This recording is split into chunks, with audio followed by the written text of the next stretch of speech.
जासूसी मामले में ज्योति मल्होत्रा से लगातार अब 4 दिन की कस्टडी में पूछताछ तो हो रही है, लेकिन आखिर वो लोग कौन हैं जिन्होंने ज्योति मल्होत्रा को टूर फाइनेंस किया था या टूर पैकेज दिया था। अब ऐसे लोगों के लिए पुलिस की टीमें और एजेंसियां जांच की अपनी पड़ताल तेज कर चुकी है। दरअसल ये सब इसलिए क्योंकि जांच एजेंसियों को ये शक नहीं बल्कि यकीन है कि 2023 में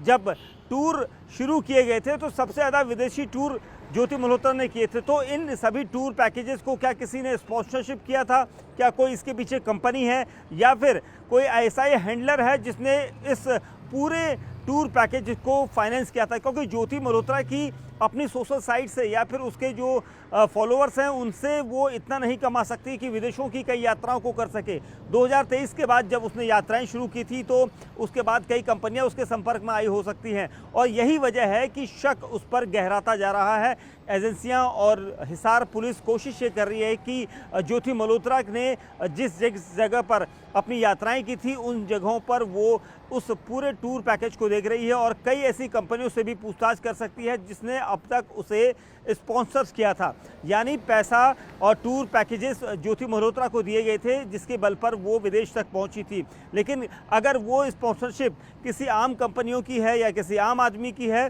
तो उससे भी पूछताछ हो सकती है, क्योंकि ये सभी रडार पर हैं। और हिसार पुलिस सूत्रों का कहना है कि किसी भी सूरत में किसी भी स्पॉन्सरशिप देने वाले को वो नहीं छोड़ सकती, क्योंकि ज्योति मल्होत्रा के केस में अब तक कई सारी चीज़ें निकलकर सामने नहीं आई है और इसीलिए इन सभी को अभी भी टारगेट किया जा सकता है, रडार पर रखा जा सकता है। और इसीलिए इन सभी स्पॉन्सरशिप देने वाली कंपनियों को या फिर किसी ने अगर आम आदमी ने भी उसे ये पैकेजेस दिए हैं, गिफ्ट दिए हैं या टूर पैकेजेस दिए हैं, इन सब के पीछे क्या कहानी है इसको लेकर पड़ताल तेज होगी। वहीं दूसरी तरफ जब भी वो चाहे वो पाकिस्तान में गई, इंडोनेशिया गई, चाइना गई या फिर भारत के अलग अलग हिस्सों में गई तो कहीं ना कहीं खर्चा इस तरह का होता है कि उसकी जो रकम होती है वो काफ़ी ज़्यादा होती है। और इसको कमाने के पीछे ज्योति की सिर्फ ब्लॉगिंग नहीं बल्कि कुछ और है और इसी वजह से ज्योति पर शक हो रहा है कि उसे किसी न किसी स्पॉन्सरशिप के बहाने बाहर भेजा जाता था और क्या भारतीय गोपनीय जानकारियाँ इकट्ठा करवाई जाती थी। इसको लेकर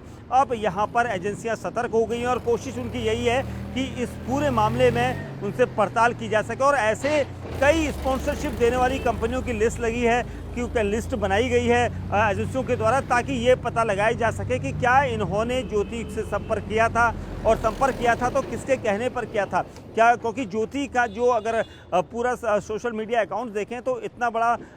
पूरा नेटवर्क नहीं है फॉलोअर्स का जिससे वो इतनी बड़ी रकम हासिल कर सके। इसके लिए इसी वजह से उस पर शक यहाँ पर एजेंसियों का गहराता जा रहा है।